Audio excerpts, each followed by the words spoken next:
ఐదేళ్లలో రాజధాని తొలి నిర్మాణం పూర్తి చేస్తామని ఏపీ ముఖ్యమంత్రి చంద్రబాబు నాయుడు ప్రకటించారు. అది కూడా హైదరాబాద్ను మించిపోయేలా ఉంటుందన్నారు.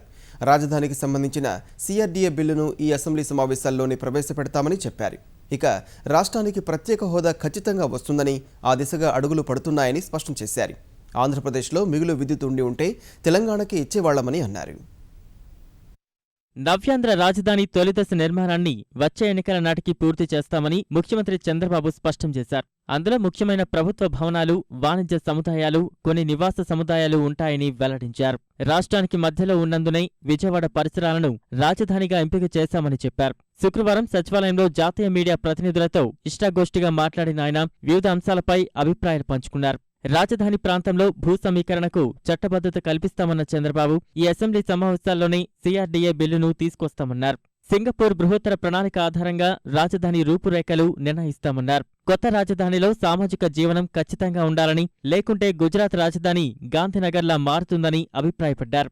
అడవుల్లో రాజధాని కట్టాలనుకోవడం సరికాదని, తనకు అలాంటి అభిప్రాయమే ఉంటే గతంలో హైదరాబాద్ బదులు ఆదిలాబాద్ను అభివృద్ధి చేసేవాడినన్నారు. ఇక రాజధాని ప్రాంతంలోని విజయవాడ విమానాశ్రయానికి 6 నెలల్లోగా అన్ని హంగులు సమకూరుస్తామని సీఎం చెప్పారు.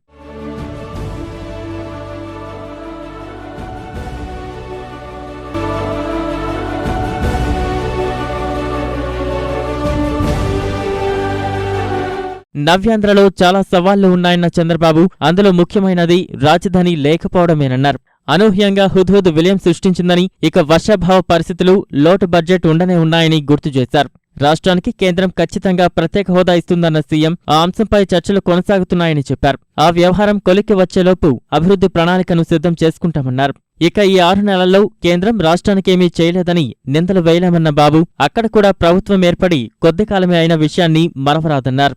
నవ్యాంధ్ర పారిశ్రామిక విధానం అత్యుత్తమంగా ఉందని, అందుకే చాలా మంది పెట్టుబడిదారులు రాష్ట్రానికి వస్తున్నారని చెప్పారు.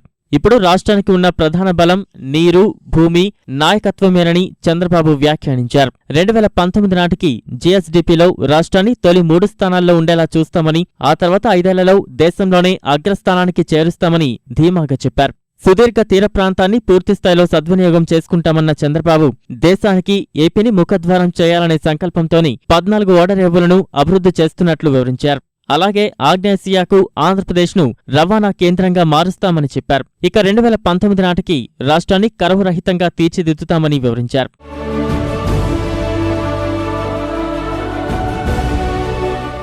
లోటు బడ్జెట్తో ఉన్న రాష్ట్రానికి నిధులు సమీకరించుకునేందుకు అన్ని రకాల ప్రయత్నాలు చేస్తున్నామన్న చంద్రబాబు అక్రమ భవనాల క్రమబద్ధీకరణ, ఎర్రచందనం విక్రయం వంటి ప్రభుత్వ చర్యలను ప్రస్తావించారు. డిజిటల్ ఇండియా కార్యక్రమంలో భాగంగా ప్రతి పల్లెకు 15 MBPS బ్యాండ్విడ్త్తో అంతర్జాల సదుపాయం, పాఠశాలలకు వైఫై సౌకర్యం కల్పిస్తామన్నారు.